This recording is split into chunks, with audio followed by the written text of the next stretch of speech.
All right, we're live, but we're going to give it just a minute to make sure that there is no technical difficulties.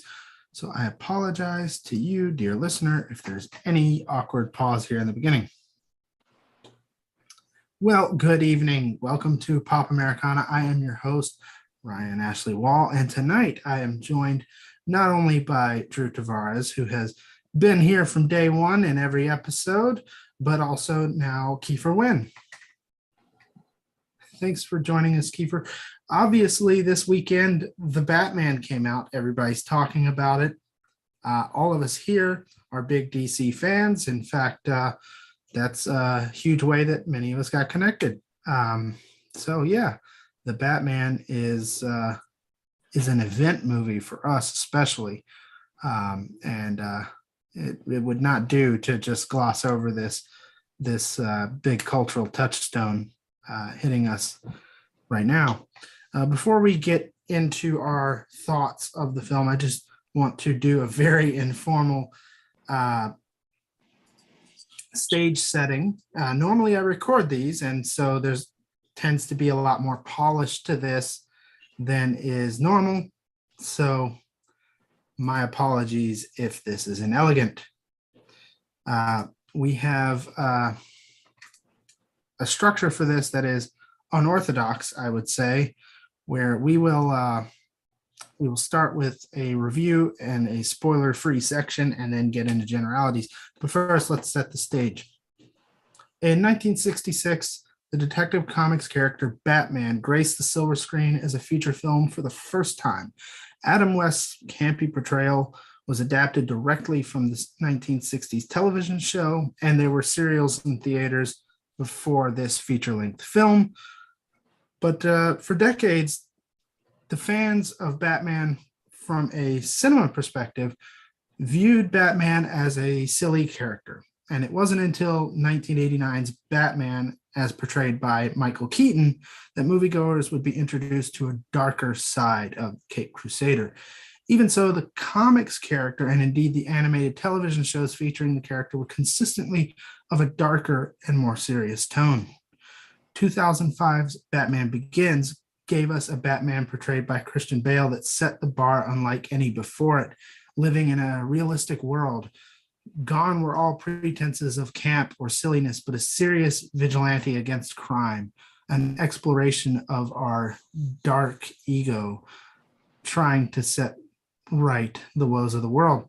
Many iterations of the Batman have come and gone, from Ben Affleck's brutal and masterful Batman in Zack Snyder's films to Val Kilmer directed by Joel Schumacher. Today, we see the latest in a long line of Batman, Robert Pattinson, directed by Matt Reeves, fresh from his success from the recent Planet of the Apes trilogy, the latter two films at least, which were wonderful. And here we see where this stands in the rich cinematic history of The Dark Knight.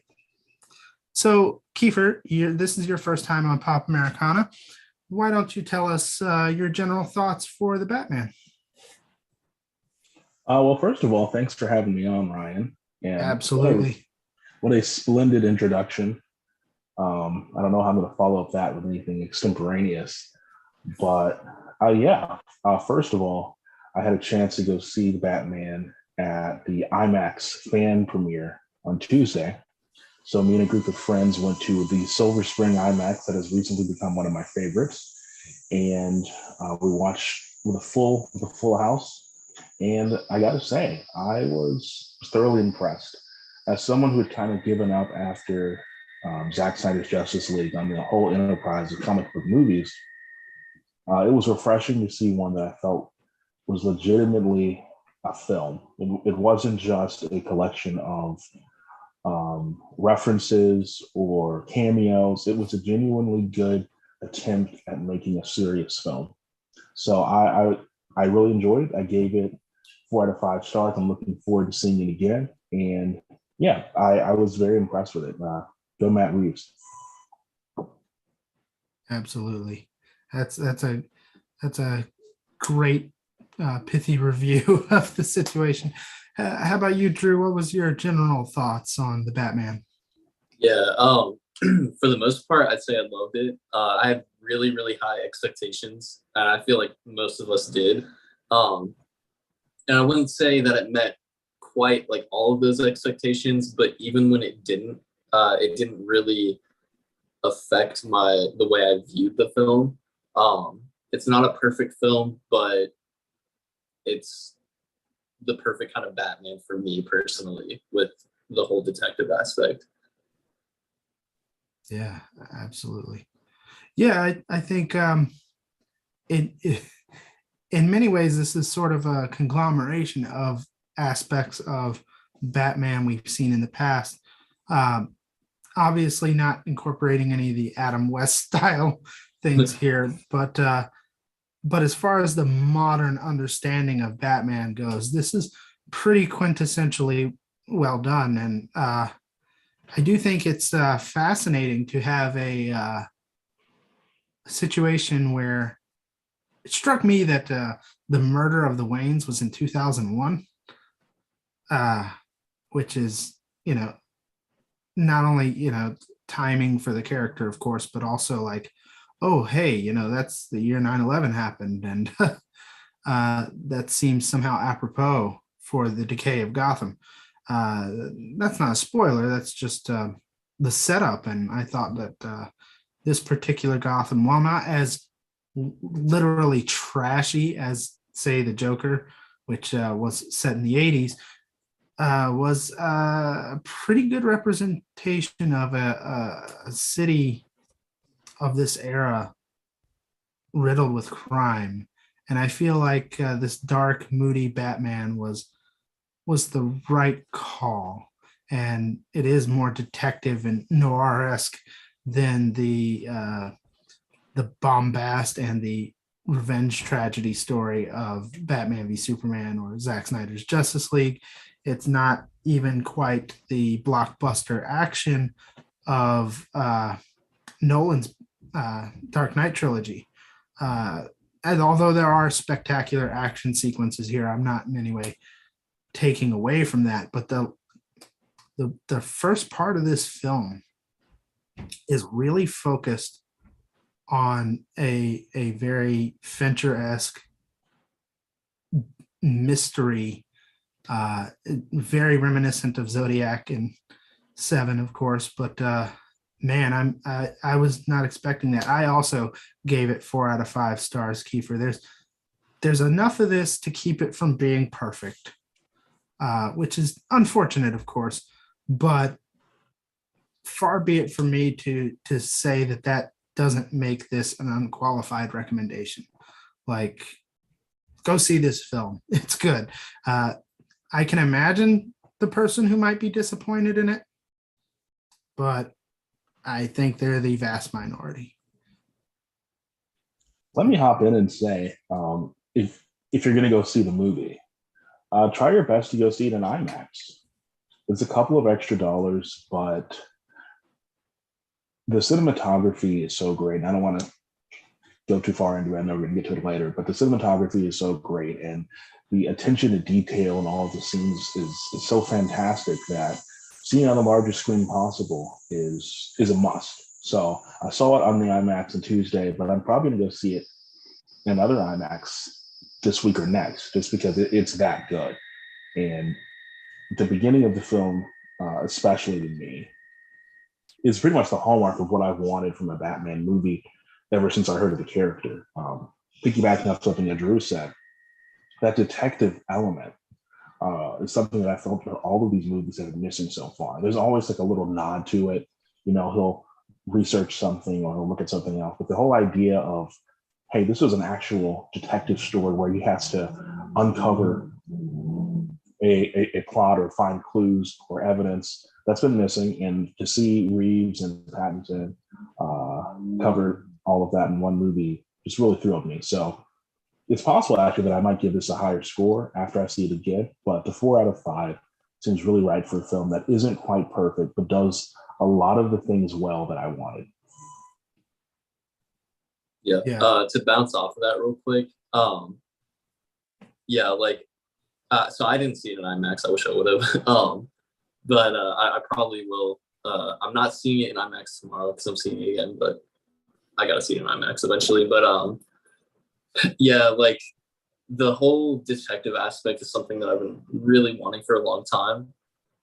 And obviously, like, yeah, you said there's a lot of nods to it. I'd say, like, especially in The Dark Knight, when, you know, they're using the whole, like, camera thing and stuff. Um, there's definitely some nods to that. But I really like this slower approach to the Batman and just, like, taking his time figuring out these, like, riddles and these clues. Um, I think that Batman in the comics, in the games, just in like Batman media in general, it's always strongest when his foe is someone who isn't as like physical as the Batman is, but can really challenge him mentally. And I felt like I really got that from this film. Yeah, yeah. You guys have both hit the nail on the head. We've had flashes of that detective aspect of Batman in other iterations of the character, but never quite pronounced this way. And I think the film is stronger and has a more a greater sense of identity apart from the others for it. Because it I was worried, to be honest. Like I was incredibly hyped, but I was worried that maybe this film would struggle to find an identity strong enough to justify it in its own. Like we've had now in our lifetimes several iterations of this character, all of them dark in some way. And I was worried that maybe this wouldn't be different enough. Um, and that turned out to be an unjustified worry because the film is, generally speaking, just a different structure to what we're used to with Batman. Of course, there's fight scenes. Of course, there's a Batmobile chase. Of course, there's him being stealthy and also brutal.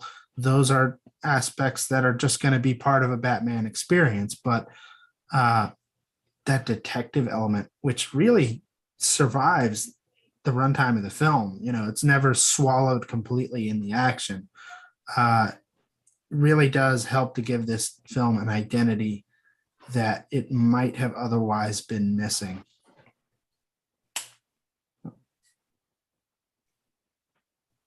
If we're done with our general impressions, I think we should perhaps move on to the cast.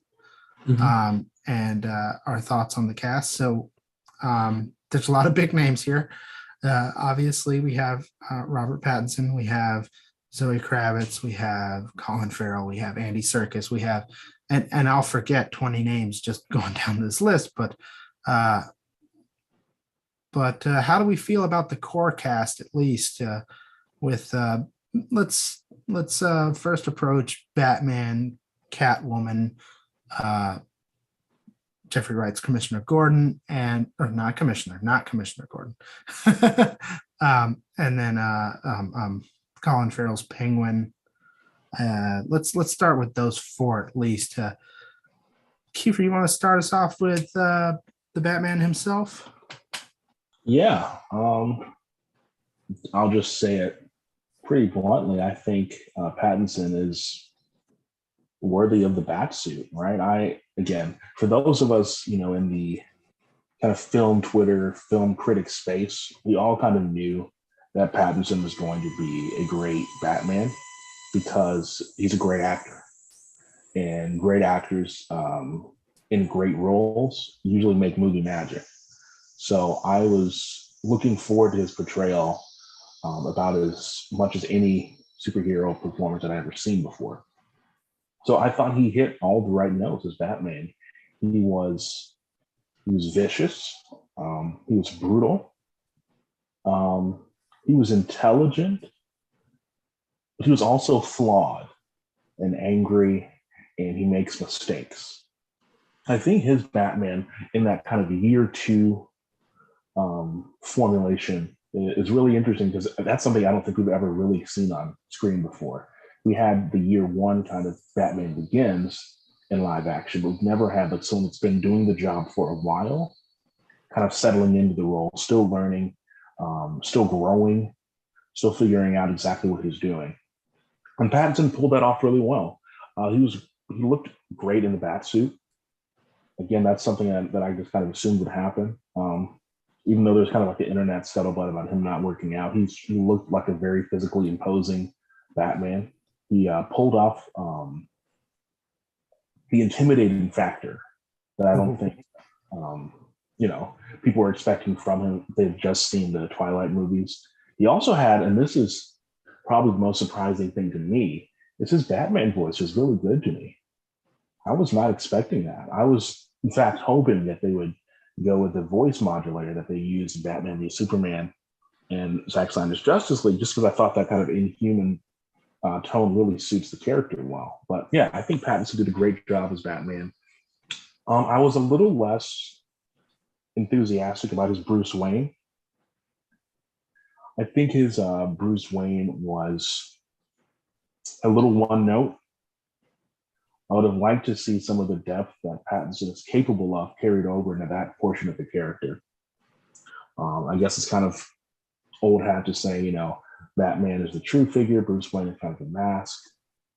So maybe that was intentional, but I would have liked to see Pattinson do more with that aspect of the character.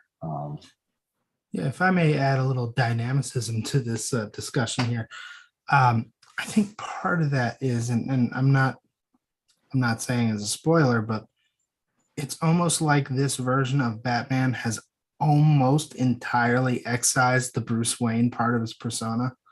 Like, he is so into this job, he is barely putting the barest minimum effort into even faking Bruce Wayne to the public anymore, which is, different than what we're used to seeing. Even Ben Affleck pretended the playboy billionaire persona, and his character was incredibly spiraled down.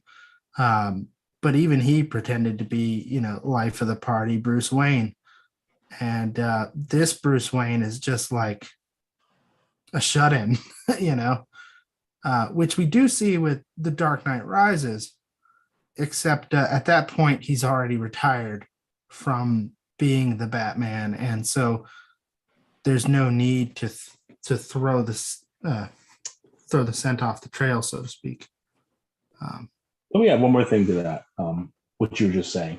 It's possible that this is a Batman who hasn't learned that it's important to have the other aspect of Bruce Wayne available. It's possible that, in year 2, he's still kind of so super focused on Batman, he doesn't realize that suspicion might get pointed towards him if, hey, there's this vigilante figure that has high-tech equipment, and there's also this guy who just kind of hangs out in his mansion all alone by himself. So it's possible that he might learn a little bit as the series progresses. Yeah, I'm definitely of that opinion that it was intentional for him to kind of be like this. To me, it seemed like he was going all in as the Batman, and even like some of the conversations he has with Alfred, I think reflect that, in my opinion. And a lot of like the themes of the film, especially when we wrap up towards the end, I feel like really touch on he needs to be more than just the Batman. Yeah. I feel like if we say too much more, we'll veer into spoiler territory. So we'll save. I do want to put a pin in this and pull that pin when we get to spoiler time, because I think there's a lot of good to mine here. But I think much of what could be said without spoiling has been said with regards to Batman. I'm obviously of the same very positive opinion that Kiefer is, that Robert Pattinson did a great job. It's an unqualified win. He's worthy of the cowl, and that's that. Now, let me pivot to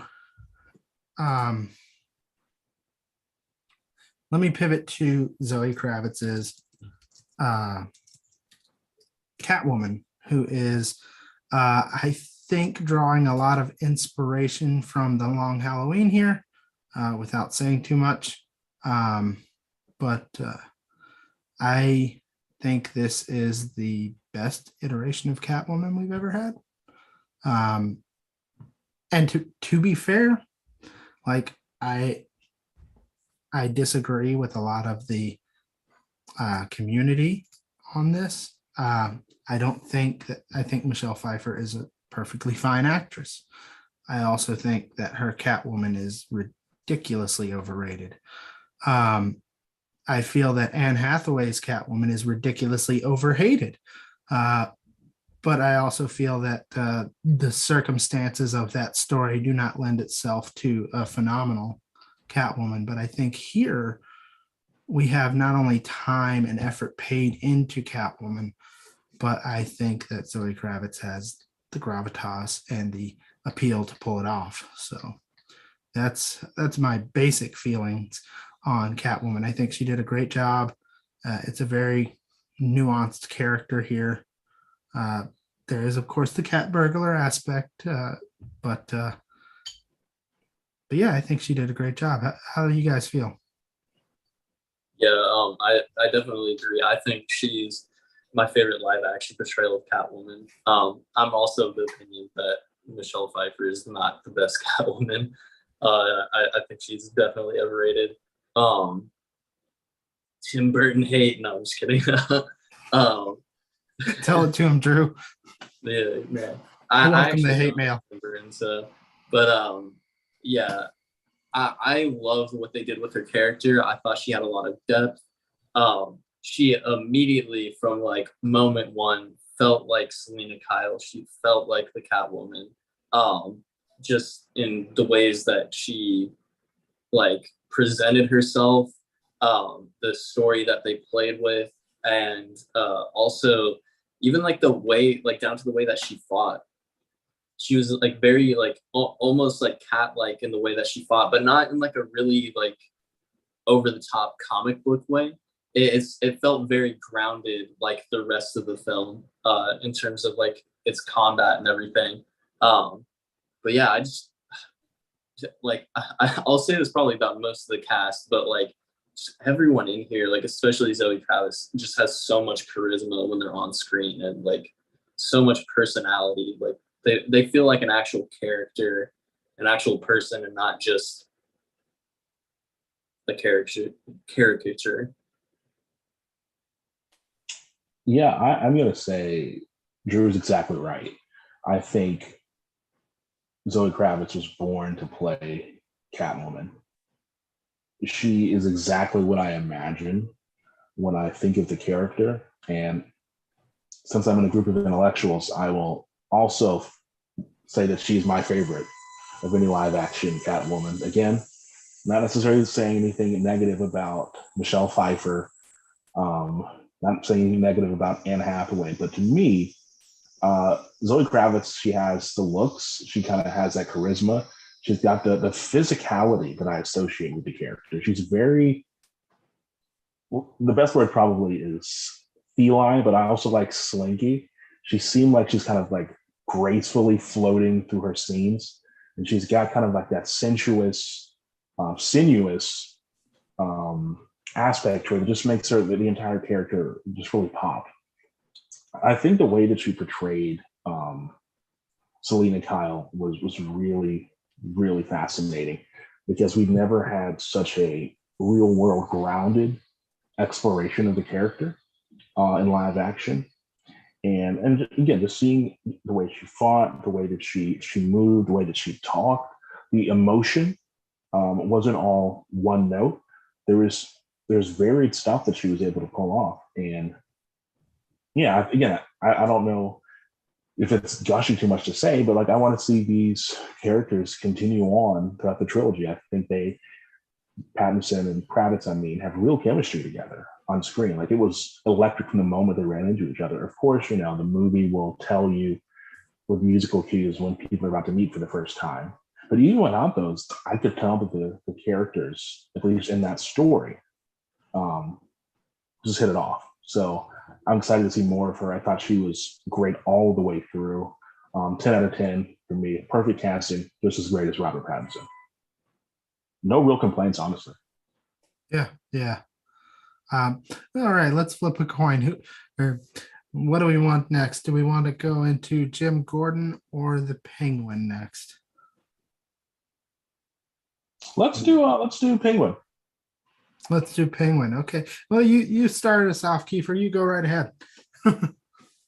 Yeah, well, let me go ahead and say the thing that everybody else has been saying.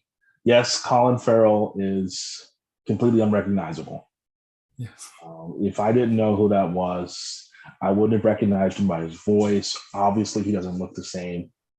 Uh, again, a 10 out of 10 for me. The character was surprisingly humorous, but he had, a murderous streak. He had some brutality in him. You could tell that he's a guy that means business. He seemed like an old school gangster, someone that you could see in the real world, maybe a step out of time, but it may be in the same way that a masked vigilante would be in an era of smartphones. So, again, I think there's rumors of an HBO Max show about the Penguin, which I'd 100% watch just to see Colin Farrell pull off that accent and the physical role every week for 10 weeks. But yeah, I thought that he had an integral part in the story. He was able to pull off the character well. He did everything you want a penguin to do. Like, he wasn't as silly as the other version in The Danny DeVito version. yeah. I think we deserved a good penguin on screen, so I'm glad we got one. Hey, I'll go to bat. Like, this is a terrible show, but Gotham's Penguin is actually really good.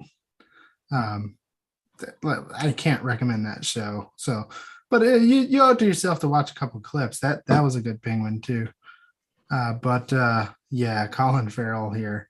Like, this is, I can't say, and it's only because we've had such a great pantheon of Batman that I can't say that Robert Pattinson is my Batman, full stop.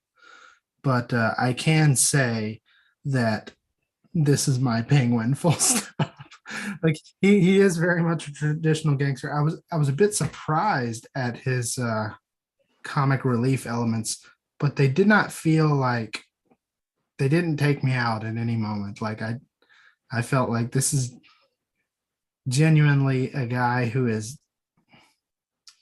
clearly rising in the ranks of organized crime, and he has a bright, dark future in organized crime, but is also like a bit out of his depth with, masked vigilantes and all the craziness happening in Gotham, and he's almost caught a bit flat-footed by everything going on, but not in a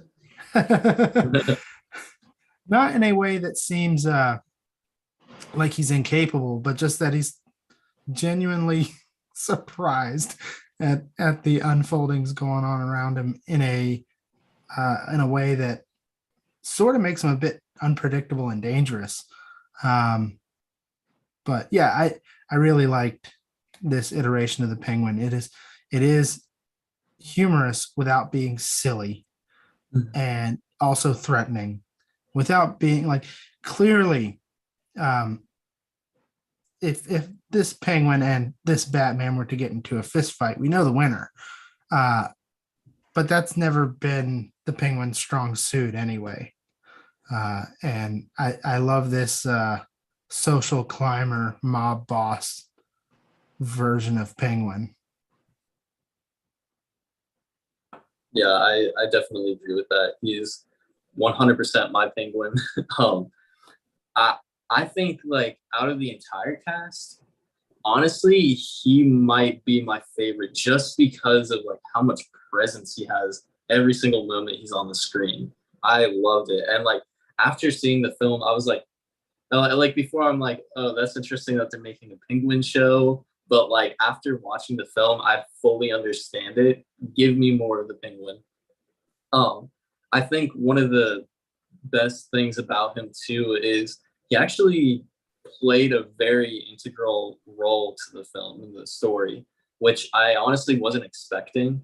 Because with the casting list, like they have Riddler, they have Penguin, they have Catwoman, they have Falcone, and so it's like, oh, they've got a whole like gallery of Batman characters to play with, and even though it has a 3 hour runtime, like before seeing the film, I was a little worried that some of the characters might get sidelined, but I didn't feel that way with the Penguin at all. Yeah, yeah. I think we pretty much agree. Great. Let me add something real quick on Penguin that I just thought of. Sure. And hopefully it makes sense. Something Ryan said was really great about how the Penguin kind of serves as the audience's entry into the world, or the audience like stand in from their point of view. Yeah, again, there's elements of any comic book movie that are simply unbelievable or outside of our experience, even in a really grounded movie like the Batman. So Penguin kind of serves as our, this guy's crazy kind of reaction. And second, I think that Penguin character also kind of illustrates like the kind of the halfway house that the Batman is become between like a comic book movie and a serious film. It kind of meshes those two together, and that kind of creates a character like the Penguin that's kind of like a comic relief, kind of out of place, kind of not really inside of our experience unless you're born 80 years ago or 100 years ago. And Batman does sort of the same thing. It takes those real world elements and comic book elements, puts them together in a really interesting way. So I think it illustrates that pretty beautifully, in my opinion. Yeah, absolutely. And I think we'll have much more to say about him in the spoiler segment. Let's get the last of our core. Like I'm not mentioned Riddler yet as far as character and casting discussion. We will get to Riddler, make no mistake, but I felt that warranted its own separate discussion. Let's move on to Jim Gordon, who I identified as Commissioner Gordon, but that's just habit. He's not police commissioner in this film. And of course, I've always liked Jeffrey Wright. I think he's a good call for this role. When I heard that he was cast as Jim Gordon, I was like, oh, good. Because how do you really follow up J.K. Simmons and Gary Oldman? Like that's those are really, really big shoes to fill. And one thing I will say that I was surprised by is the difference in relationship between Batman and Gordon in this film. And a lot of that will be in the spoiler segment, but I just wanted to say here for review's sake that he is almost a partner to Batman in the way that like cops have partners, which is an unorthodox way of thinking about it, because usually they're kind of like benevolently using each other and respect each other, but it's kind of a colder thing. But here they're working like partners at a job, and that took me off, that caught me off guard. But I really like this Jim Gordon. I feel like it's a good iteration of the character, well performed. I was surprised, and I'm being guarded here because there's a lot to spoil. I was surprised at the balance of characters who I thought would take up a lot of screen time and characters I thought would only pop in every now and then. And Gordon is one of the ones where he's pleasantly in this a lot. And that's a risk when you're following up great actors like Gary Oldman and J.K. Simmons. But I think it's a risk that paid off. Again, I can't say this is a definitive Jim Gordon. only because we've had, again, a pantheon of great Jim Gordons. But it is a really good one, and it's a flavor I really enjoy. So yeah, don't both speak Why at don't you once. go? Why don't you go with this one? Yeah. Okay. Yeah. Jeffrey Wright was definitely one of the actors I was looking forward to most out of the cast.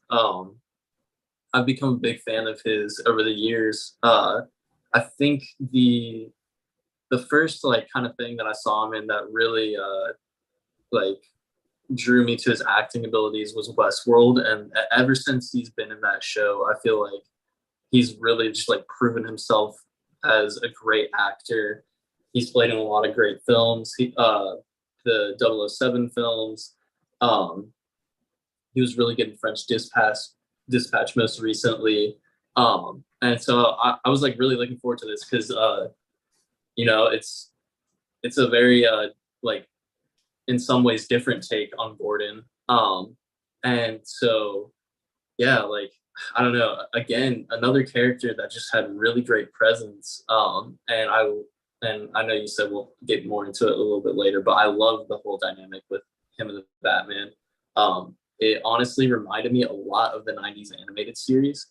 Um, and I'll talk some more about that later. But yeah, I thought he was great. Like from the very first moment we see him on screen, he felt like Gordon. I was like, yep, Jeffrey Wright is Gordon, which I guess like it is pretty cool because, like you said, we've had two great actors as Gordon, and now we have a third.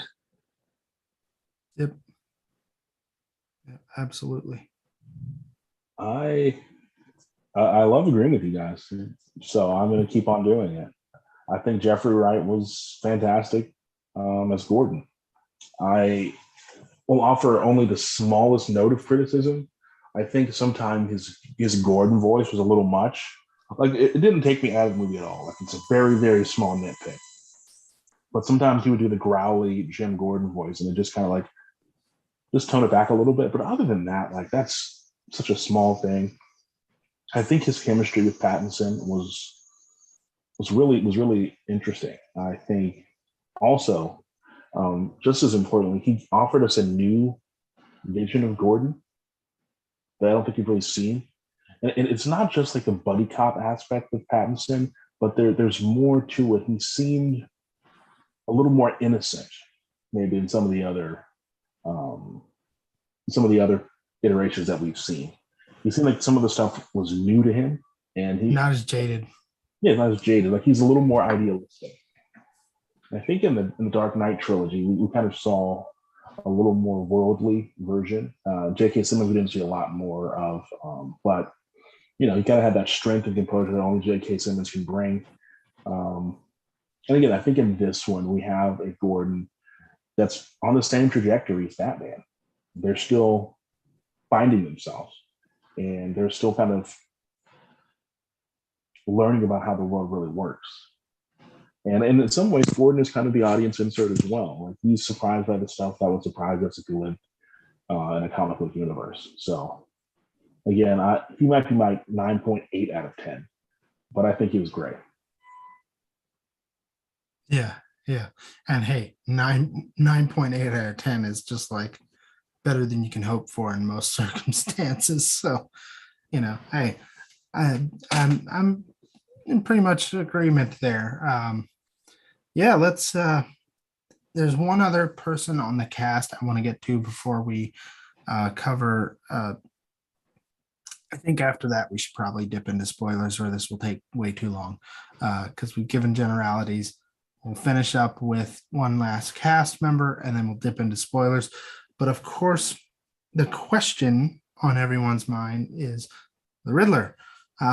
Batman movies often live and die by their villains. And I think this one is a bit of I'm going to have a little bit of trouble articulating how I feel about Paul Dano's Riddler here because the concept in and of itself is incredible. The linking of things like the Zodiac Killer, even a little bit of not quite in terms of methodology, but in terms of the way things are done, a little bit of BTK, like the use of real serial killers to influence a Batman villain is a nice idea. In a way, this feels like the most, at least until up to a point. There's a point where I feel like it's not quite jumping the shark, but there is at least jumping of a piranha here that that I think we need to get to in the spoiler section. But overall, it's hard to fault this Riddler as a bad take, and like our competition is a Jim Carrey Riddler, which is an entirely different flavor. But there are scenes where he is genuinely terrifying. There are moments with him that are revealing, and I think very well informed with psychology. And I think the Zodiac influences drip all over this. The ciphers, the riddles, the taunting of the police, and so on and so forth. And there also seems to be a bleed over effect with another Batman villain named Anarchy that sort of comes into play here because, and this is no spoiler because it's in trailers and stuff, but obviously this is a guy looking to expose some secrets in the city, and it's a little more of a politically motivated Riddler than we've seen in the past, who's basically just been like an unrecognized genius trying to flaunt his genius in really unhealthy ways. And there is that aspect of him, but I quite liked this portrayal with the grit and all. But I do think there is a warp to this character that I don't want to spoil, and it's not even Paul Dano's fault. It's more of a narrative issue. What did you guys think of the Riddler? You good? Okay. Oh, thanks, Drew. Guess we're in sync once again. I think one of the defining characteristics of comic book movies is their lack of strong villains. So I don't want to damn with faint praise, but I think Dano is right up there with some of the best comic book movie villains we've seen. So I'd put him, as a General Zod and in Man of Steel caliber villain, which I think is, this is a pretty good thing to say about a portrayal. Now, is it quite Heath Ledger? No, it's not Heath Ledger, but very few things are. And ultimately, I find the Riddler to be kind of a confounding portion of this film for me. I'm kind of with Ryan in that I think this is mostly strong. The ideas are very good, but a lot of the execution and some of the story kind of let the character and the audience down. But there are also a couple of choices that Paul Dano made artistically that I didn't agree, that didn't quite take me out of the film, but made me think to myself, I don't quite see what he's going for there. I'm not sure how I feel about that. But negatives aside, I think he was scary. I think he pulled off being violent, rage-filled, and intelligent, which is actually very difficult to do. I think like melding all of those characteristics together in one believable character requires a ton of talent, and clearly Paul has it. This isn't his best work. Obviously it's not There Will Be Blood. Obviously it's not Prisoners, but it's got a lot of those same elements in there, like the kind of almost like diffident, antisocial behavior, the intelligence kind of simmering behind his eyes, the look of madness on his face, all of those things that make the best roles for him are all present here. And that elevates the movie in a way very few comic book villains have done. So I'm conflicted. I really enjoyed most of it. And until the third act, not a spoiler, until the third act, I was entirely on board. And then a couple of things happened that made me take a step back. But overall, I think he was the perfect casting. And oh, sorry, I had one last thing. Sorry to ramble a little bit, but last thing I'd say is I think Paul's Riddler kind of illustrates some of the difficulty with making like a PG-13 dark and violent Batman movie. I think with a slightly harder edge, I think this would have been an all-time performance. Because I think, again, a lot of the elements were there to make him a truly terrifying villain. But, you can't get past certain things when you're building a film for a certain audience. So I guess I'll leave it at that until we get to spoilers. Yeah. So I think I'm definitely on the stronger side of liking him a lot. I would agree that it's definitely not his best performance. Like you said, There Will Be Blood and Prisoners. Like, it's pretty hard to top those two, honestly, and not just his performance, but those films in general. But yeah, I think despite those things that I know you're going to talk about later, I don't think that really affected my view of the character, and I still really loved him, honestly. I will say, like, I guess I can agree with you on if this had an R rating, I think it would have really benefited his character, especially like a few scenes in particular. But like overall, like again, I thought he was a perfect casting.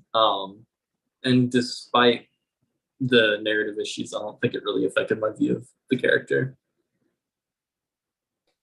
Yeah.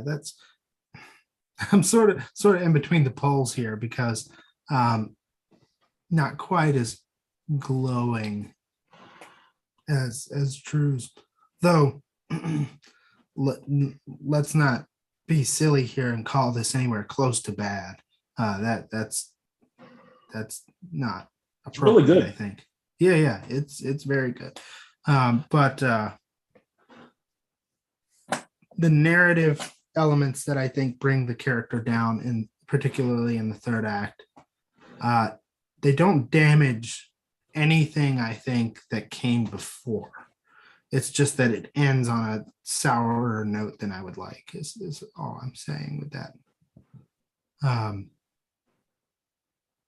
Yeah, I'm not saying that I didn't like him. I just want to be clear. Like, I think this is a good portrayal, but like I can see, again, expecting so much from him as an actor, there were just a couple of moments where I thought to myself, those are some choices that I wouldn't make, or choices that I think took away a little bit from the performance. And he was scary and he was violent in all the right ways, but again, just with that little bit of extra edge, maybe in a different kind of Batman movie, I think he would have been really, really spectacular.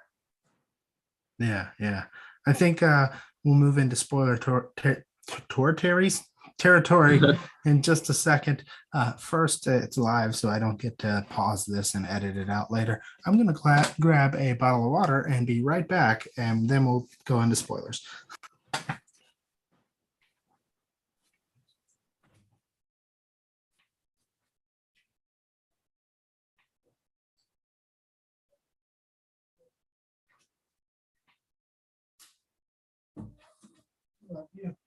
What's up, Drew?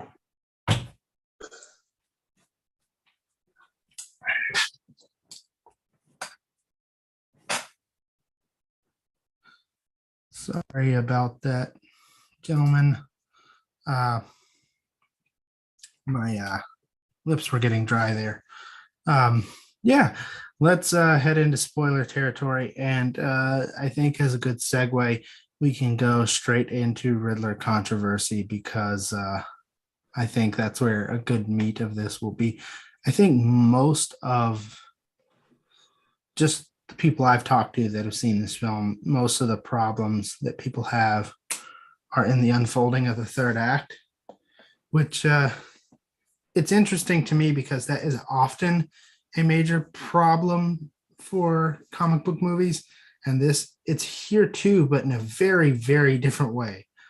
And I remember thinking in the theater that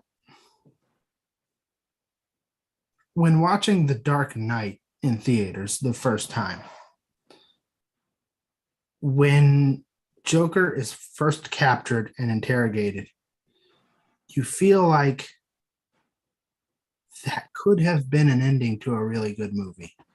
And then it just keeps going, right? And then, like, there's the whole escape plan and everything. And like, it feels like they were almost going for that, except they ran out of gas. And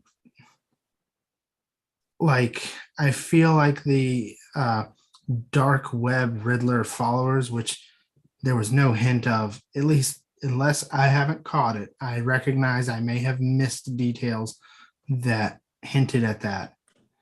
And there was nothing in the latter half to go back and recontextualize old information to make us feel like, oh yeah, that makes sense.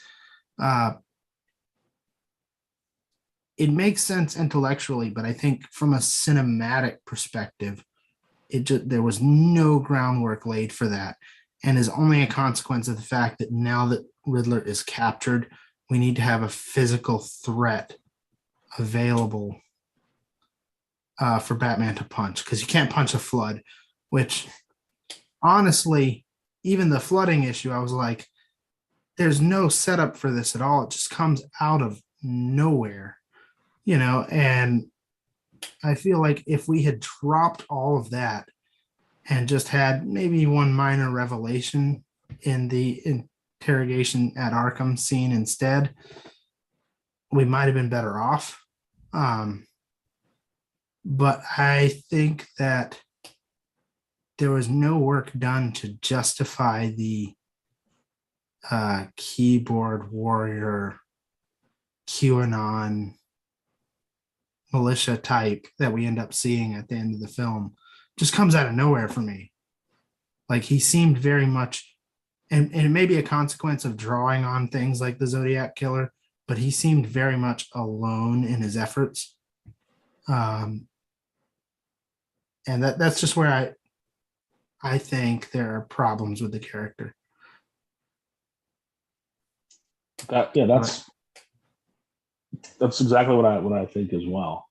But adding to that, so I don't just repeat everything you say, again, part of my Riddler issues was just the way that he was portraying insanity or madness in that interrogation. When he was doing like the vocalizations, I could see the idea that they were going for there.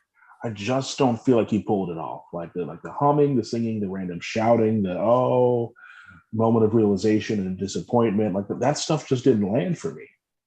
And again, didn't take me out of the film. I was still able to enjoy it, but there was just the lack of sharpness to the portrayal in that moment. I felt let the entire project down. If you think back to the interrogation scene between Christian Bale, Batman, and Heath Ledger's Joker, again, movies are definitely not similar, so I'm not trying to say they should have done the same thing, but there's a sharpness and a tightness to what Nolan does in The Dark Knight that I just don't feel was there in the Batman. Like I felt like they had an idea of the stuff they wanted to get to. They wanted to do the Bruce Wayne fake out, which I thought was majestic, by the way. So props to them. They wanted to do that, but they also wanted to introduce a third act that, again, as you said, Ryan, just didn't land for me all of the way. The ideas was fine, but I didn't see any setup for that in the movie. And maybe Reeves and co were thinking to themselves, you know what? It would only make sense for the Riddler to spring a surprise trap after he's been caught. And that's true. So maybe, catching the audience off guard with that is some kind of diegetic activity on their part. So fair enough. But again, as someone that's kind of analyzing the film, it just seemed like it came completely out of left field. The audience was left flat-footed. And I'm not saying the movie would have been better without it. Again, if you're going to have a comic book movie, you're probably going to want to have some fisticuffs at the end, but there's just different ways they could have set that up that would have worked better for me.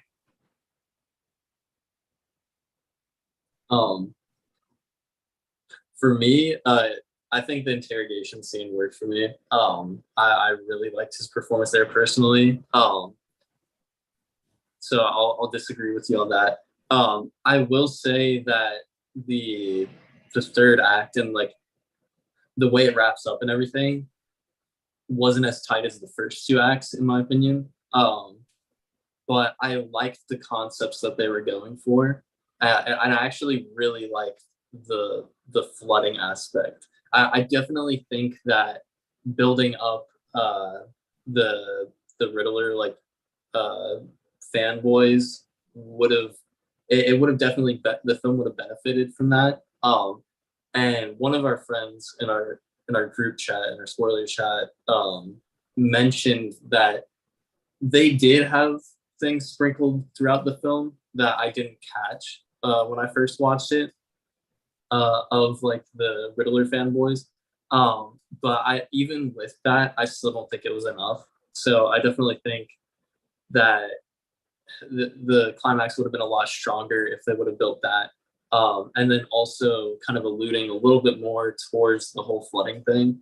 But I think that with the flooding, like at the very end, I thought that the way they wrap that up, especially like thematically, really worked for me and has me excited for the future of this franchise. Especially like the element of now like Gotham is up for grabs for anyone, and they they already introduced a large gallery of villains who can try and grab that, like let's say Penguin for example. And I really like that aspect because Gotham already was in a bad state, but like now with the flooding, it kind of reminded me a lot of Arkham City, the game, and how all of the villains were trying to essentially like take over Arkham and Gotham. And I don't think we've ever really like seen that in a live action Batman film before. And so those aspects, like I guess it has me excited for the future, even though the execution wasn't as grand as I wanted it to be and wasn't as tight and perfect as it should have been. That's where I've kind of like a few days later, like thinking about it, even though it's not perfect, it didn't really hurt it for me because it has me excited for what's going to come next, I guess. Yeah, I think that's a valid takeaway. I just, from a film critic perspective, I would have preferred, like, and the funny thing is, there's like actually a built-in good excuse for this plot line with the renewal fund. You could have had the Riddler hinting at the fact that, oh, they've not really been taking care of the seawalls. Like, these things are leaky, they're terrible, like, where's this money going kind of thing, like, or even Batman could have kind of sort of stumbled across that in his research about the issues with renewal is a lie, things like that. I just feel like there wasn't enough groundwork laid for them to spring that trap on us and it feel great. Because typically with something like that, and I know it's unfair, but it's Batman, so it's an easy reference to latch to. But in The Dark Knight, when you finish the interrogation scene and Lau gets out of prison because of the phone bomb in the Goon, and Joker gets away, and Gordon has that great he wanted to get caught realization, like that justifies that entire flip, like everything that happens after that. You can go back and watch the movie a second time and go, oh yeah, he's totally playing them here just to get Lau out of prison, and baiting Batman. And it's still dramatically interesting, but it's completely playing fair with the audience the entire time. so that when this whole new third act where Joker is out again and he's corrupted Harvey Dent is completely justified in the eyes of the viewer because you've done the legwork earlier in the film to keep this going. And I feel like with the flood and with the internet trolls, which the 4chan guys with guns, I find it a believable element of the character. I can say that it didn't take me out in the way that I thought, oh, this isn't like this character. It took me out in a way that I was like, oh, wow. Like, I could clearly see the strings of the only reason these guys are in the story is because Batman has to have someone to punch. And that's a bit disappointing. And then, of course, I love the state of Gotham at the end of this film, but I feel like that could have been the state of Gotham without the flood, because you have this entire orchestra of corruption. And actually, it kind of would have been neat, in my opinion, if the action and conflict of the story ended in the interrogation with Riddler saying, having said his piece about "we did it," and Batman just denying that, oh, we didn't do this, and Riddler just being like, but we did, and that being kind of a loss for Batman would have been a different, and I'm not of the opinion that heroes have to lose for it to be interesting or engaging. That's not at all what I'm saying, but I'm saying that would have been a really cool way of being like, he won and he lost. And that is exactly the kind of thing that an egocentric, narcissistic serial killer would say to someone like the Batman, is that, yeah, you were my pawn the whole time, and I think that would have been a more interesting end to the action. Like, I actually quite like the bit at the end with Bruce, recognizing that all he does is scare people and he needs to aspire to better. And I like that juxtaposed with the monologue at the beginning. But I also feel even that just comes out of nowhere. It's like, I don't think we've been really exploring that this entire film. So for me, the whole third act just had me scratching my head like, guys, you had a great movie here. I don't know why you thought this needed to be here. Let me talk a little bit about the ending too, because I'm really conflicted about that. I left the theater wondering exactly where the character of Batman is going to go from there, because the kind of ending monologue with the rising music, it feels almost like the third movie in a trilogy, where he finally realizes, hey, my scars are kind of keeping me back. They're not actually pushing me forward. Like, all the stuff that I've been struggling against, there's better ways to do it than just anger and violence and vengeance. Vengeance isn't everything there is. It just felt a little bit like the ending to the third movie in the trilogy. It felt almost, I hate to say it, too happy. And I kind of wondered to myself, is this going to be a Batman that is going to be somewhat well adjusted, but still going out dressed as a bat fighting crime? And I kind of wondered to myself, is this going to be possible? So I think that kind of brought me out of the movie, or brought the movie down for me a little bit. And I'm curious to see what you guys think about this.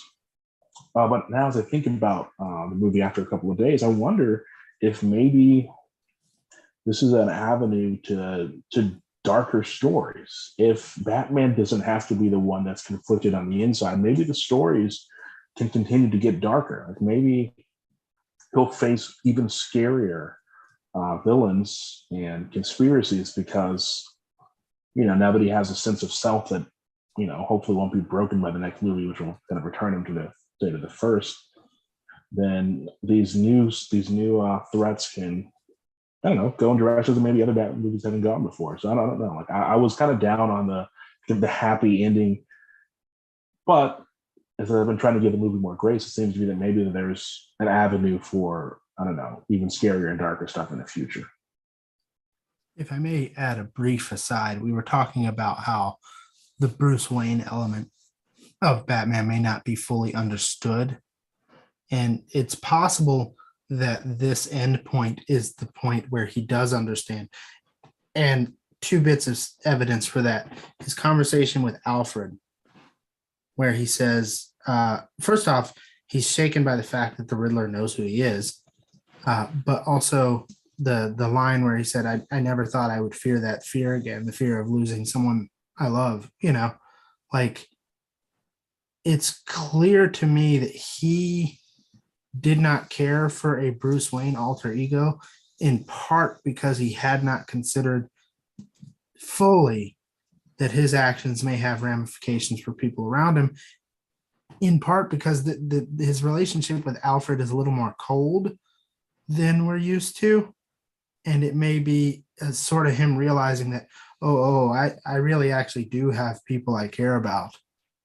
And this crusade may fold on to them in a way that I don't want to see again. And it could be that this new, more hopeful Batman leads into the more active Bruce Wayne to deflect away from outside threats. Yeah, I definitely agree with that a lot. Just to kind of go back to what Kiefer was talking about, I definitely think that they're planning something like a much bigger threat for the next film. It, like, assuming we get one, but we're obviously going to get one. I mean, it's a given. Because like in a lot of interviews lately, and this is something that I would personally love, because I feel like these are characters that have so much potential for live action. But in a lot of interviews lately, people have been asking about the Court of Owls. And I watched one where Robert Pattinson was actually saying that he thinks, he said, obviously, I don't know what's happening yet, but I think that in the next film, the Court of Owls are going to be the villains. And even like Paul Dano, he was like really hyping up that comic series, and he was like, yeah, if you haven't read it, you totally should. It's great. And I definitely think that, with the ending, it's like Batman realizing, okay, he needs to be more than just a vigilante. He needs to be a hero. He needs to balance out Bruce and Batman more. And I think that definitely with the next villains, they could, like, especially if they use the Court of Owls, they can really balance out that dark tone, with him also kind of recognizing that he needs to be better in some ways. Yeah, before we move on, because I want to get to some more positive things, but I figured we had the perfect transition from our Riddler discussion earlier. I did want to say that I had the distinct, like when he was helping that lady on the gurney at the end, I had a very distinct thought that, oh, isn't this more of a Superman type thing? But shifting into more positive territory, one thing that struck me in this film is how often Batman in full costume walks into a room positively full of cops. No, like it's not him just with Gordon on a rooftop. It's not him and 2 or 3 other cops. Like, he is walking the crime scene with like 15 other cops present, and doesn't do the instant disappear trick, but is lingering for a long time. And what I didn't expect from that, like at first it was jarring to me because I was like, oh, wow, he's just strolling in here. but it struck me for two reasons. One, it's intimidating as crap. Like, and two, like the tension in those scenes, particularly the first crime scene investigation, where he and Gordon are just slowly going around the crime scene. Gordon's doing most of the talking, and Batman's just kind of capturing it with his eye cameras, which was a really cool gadget. um, that whole thing, just his incredibly tension filled relationship with the police was a fantastic element to me. Like, we've had Batman being in contention with the police before, most of the time under pressure.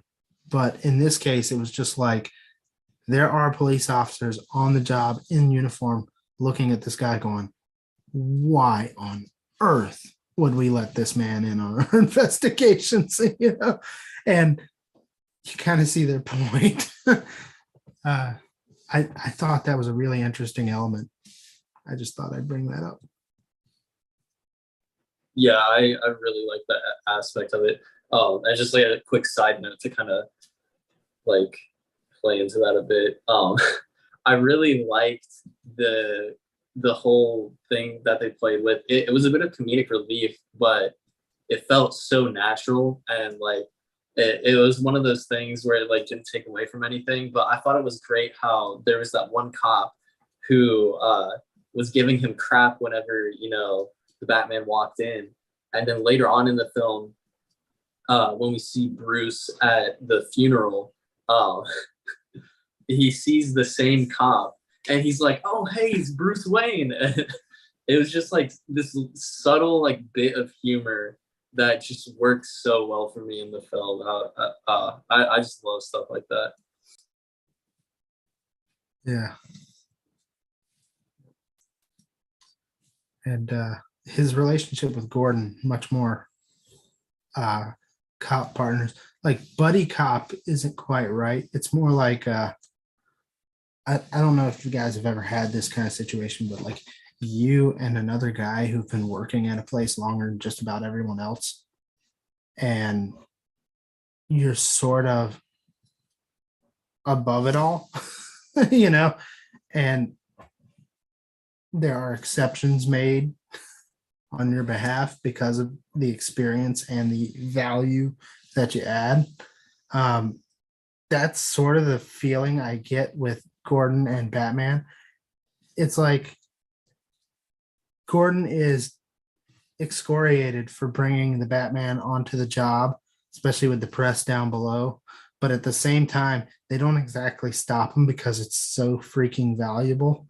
Like that's an element I really enjoy here, and that relationship, really hardworking relationship with Gordon, was not something I was expecting. It is very much like two cops, which I did not expect. You know. That's a great point. And in contrast, some famous people who have said the movie is too anti-cop or whatever.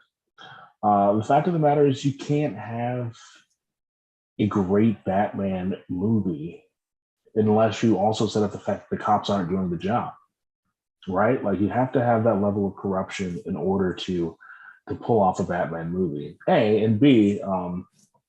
I think that drives Gordon and Batman together.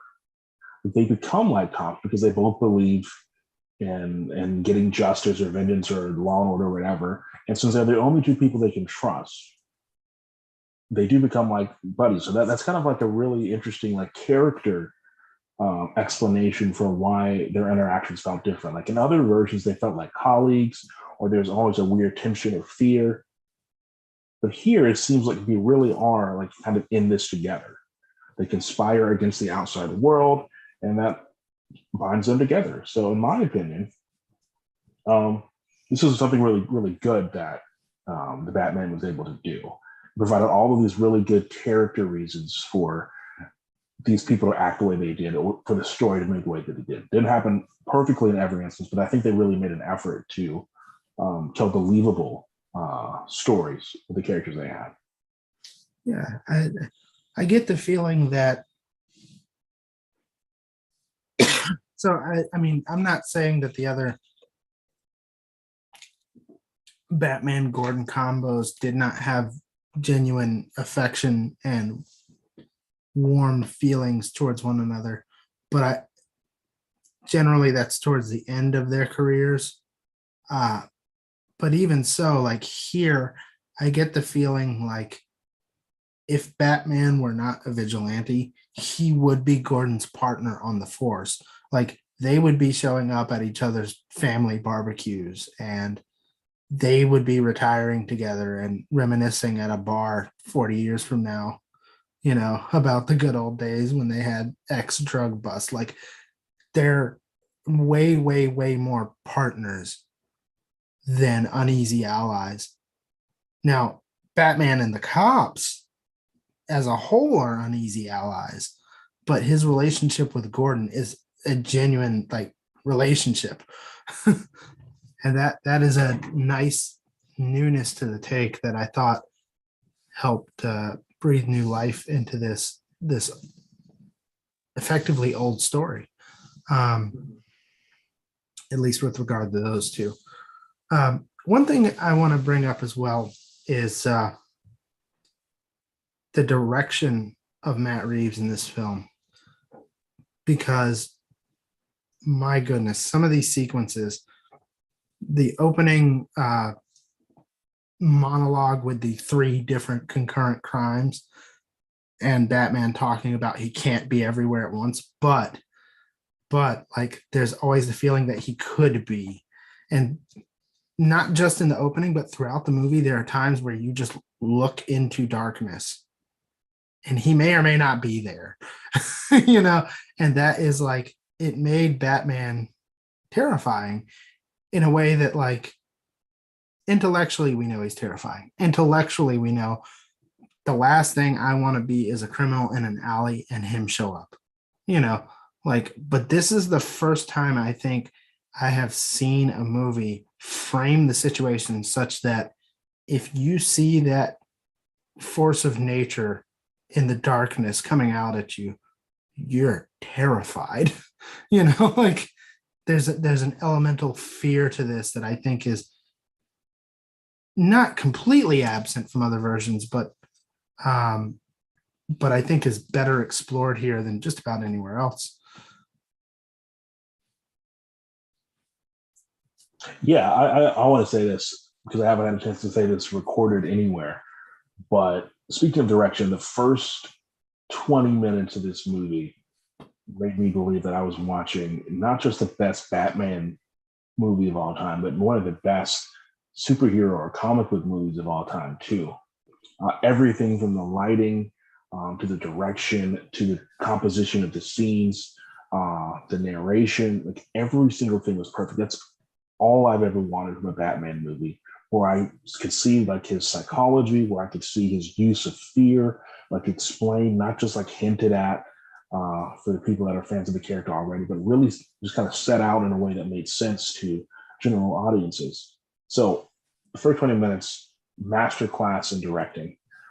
The rest of it maybe levels off a little bit. That's why I didn't give it a perfect score. But for me, Matt Reeves, the guy who's created maybe the best trilogy of the 2010s, or 2 of the best movies in a trilogy that's really great, show that he's one of the top filmmakers working right now. So I have to tip my cap to him, and I want him to see this trilogy all the way through, or however many movies they make all the way through. He really put his foot in this one, and I think the directing is one of those things that you can only get from a movie that isn't in a cinematic universe or isn't a limited universe. Like I think Reeves was able to do what he wanted to do throughout the production, and you can see the vision of a true filmmaker here. This isn't a production of an assembly line. This is a guy that has a vision and is allowed to construct it the way that he sees fit, hire the people that he wants to hire, and then see what happens. So again, just much love to Matt Reeves for making a movie that is discernibly Matt Reeves. Because that's something you don't see a lot of in these superhero movies. Yeah.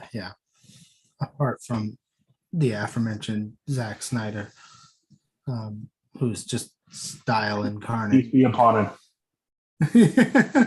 But also, like, there's a couple of moments I want to shout out for just being particularly visually pleasant.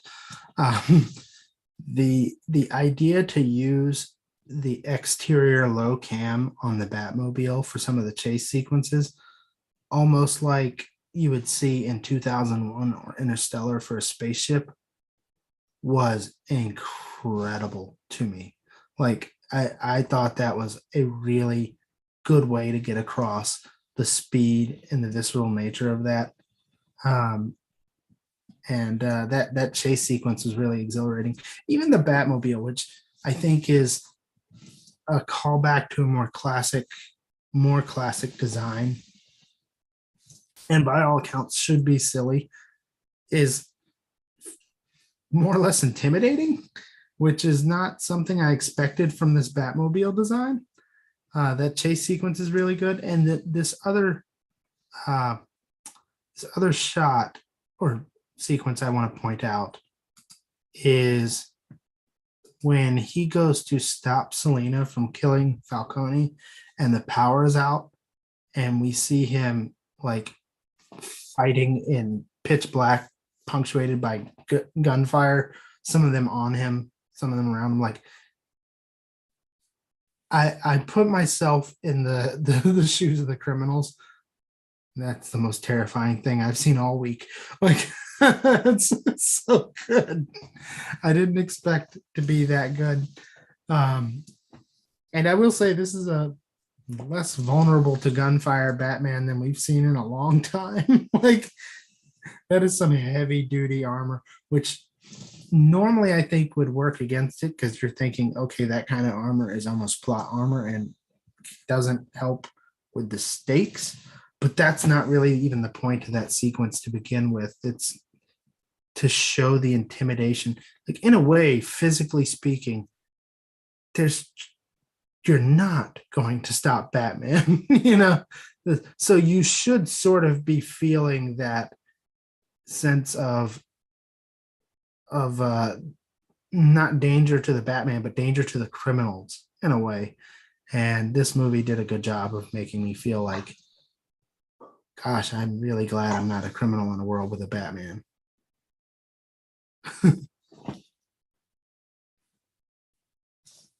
But yeah, I think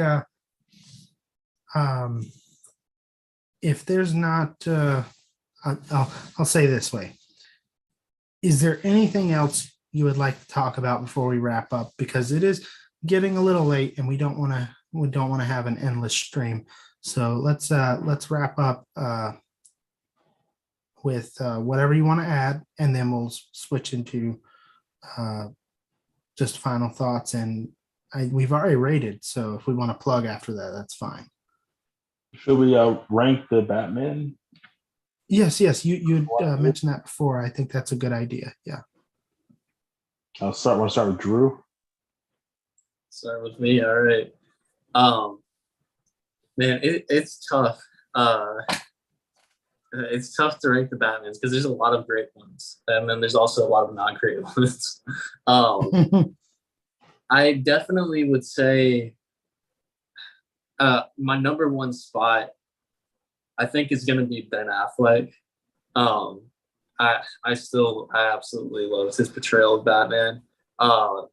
Robert Pattinson, though, even though there's still plenty that we need to see from him, I think he's at a close second, just in terms of like the type of Batman that they went for in this film, and how, like, again, the whole detective aspect of him, that is my version of Batman.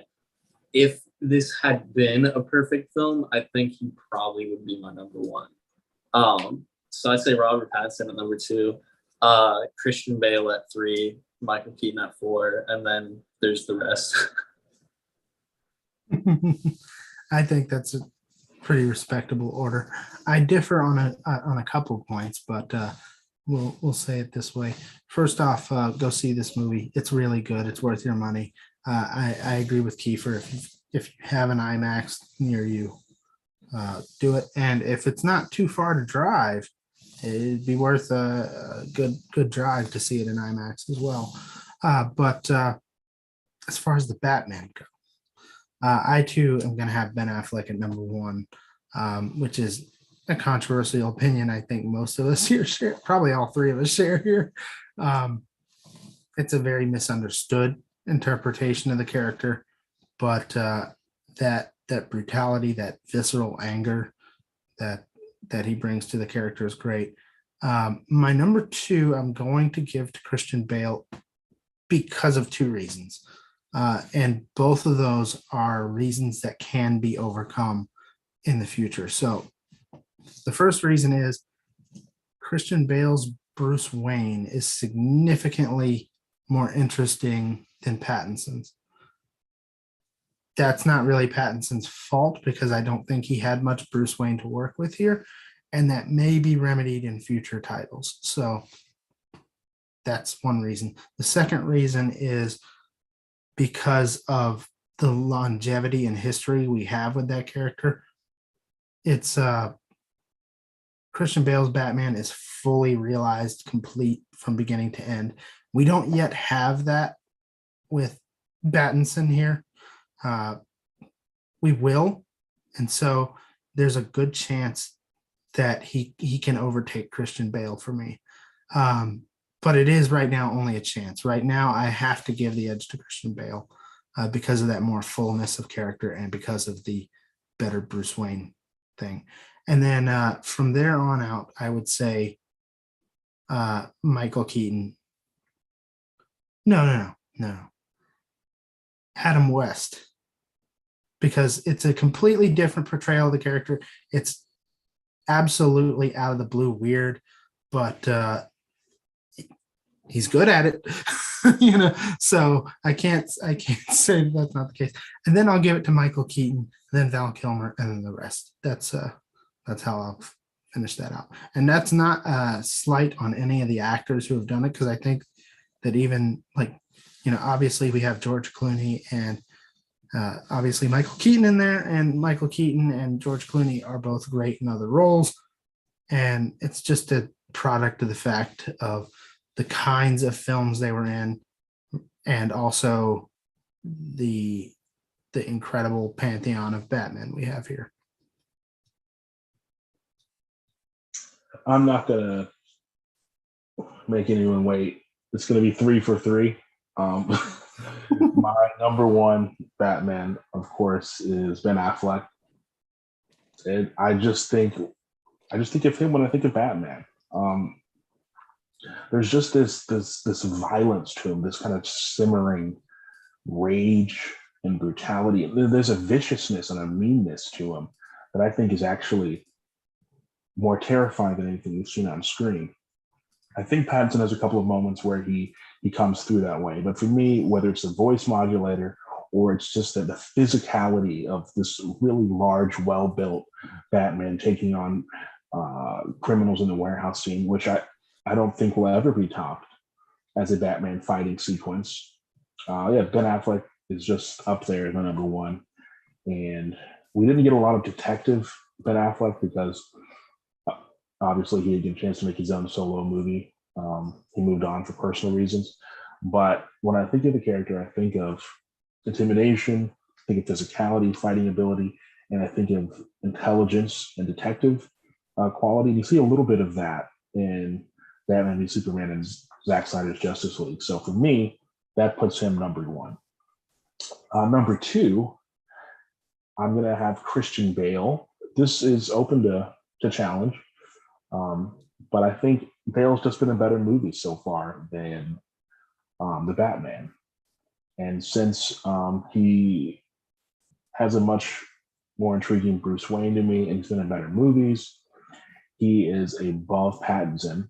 Although Pattinson coming in number three has a more intimidating physical presence. I think he's got a great Batman voice. I think he's got a lot of potential, and if Reeves and Pattinson can pull off something close to The Dark Knight in one of the next few movies in the series, then I think he'll definitely jump up to number two or probably number one, if I'm being honest. I think Pattinson has all the tools and has been directed in a way that gives him a chance to be the definitive Batman for a new generation.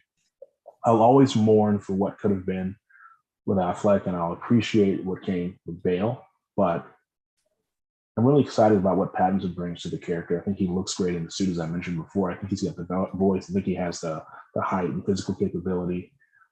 If he's given a chance to really cut loose in some of these fight scenes, I think he'll be definitive. And after that, I guess it doesn't really matter to me. Like, I'm not a huge fan of the Burton movies.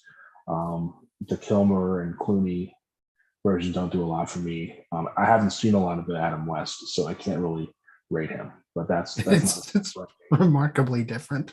Like it may as well be a different guy.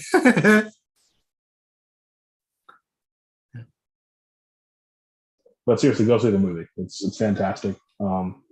It's a genuinely good movie. It's cinema, not just a comic book movie. For people that are burned out in the genre like myself, seeing Matt Reeves and Pattinson and Jeffrey Wright and Zoe Kravitz make a pretty good noir,